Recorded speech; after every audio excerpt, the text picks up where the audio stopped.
রহমতুল্লাহ বারকাতুহু। আপনারা অবগত আছেন, সারা ভারতবর্ষের মানুষ অবগত আছে, ভারতের দ্বিতীয় মুসলিম তীর্থভূমি ফুরফুরা দরবার শরীফ এই নতুন বাড়িতে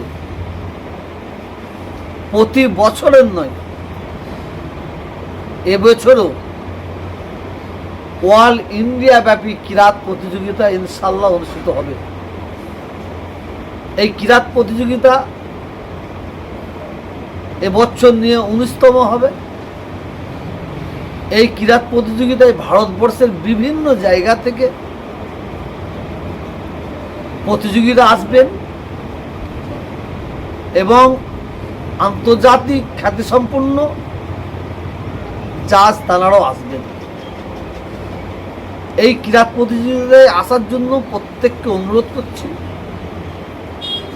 এই কিরাত প্রতিযোগিতা হবে বকরাই 3 দিন, কুরবানি 3, 1, 2, 3, 4, 5, অর্থাৎ বাংলা 15 এবং 16 জ্যৈষ্ঠী, 15 এবং 16 জ্যৈষ্ঠী, ইংরাজি 30 ও 31শে মে। প্রত্যেককে আসার জন্য অনুরোধ করছি।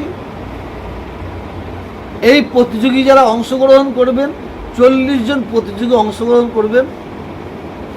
40 জনের মধ্যে ফার্স্ট, সেকেন্ড, থার্ড যিনি প্রথম পুরস্কার পাবেন 1 লাখ টাকা, দ্বিতীয় পুরস্কার পাবেন 50,000, তৃতীয় পুরস্কার পাবেন 25,000। এছাড়া আমরা মোট 15 জন প্রতিযোগী বেছে নেব। 3 জন চলে যাওয়ার পরে 13 জন আসছে।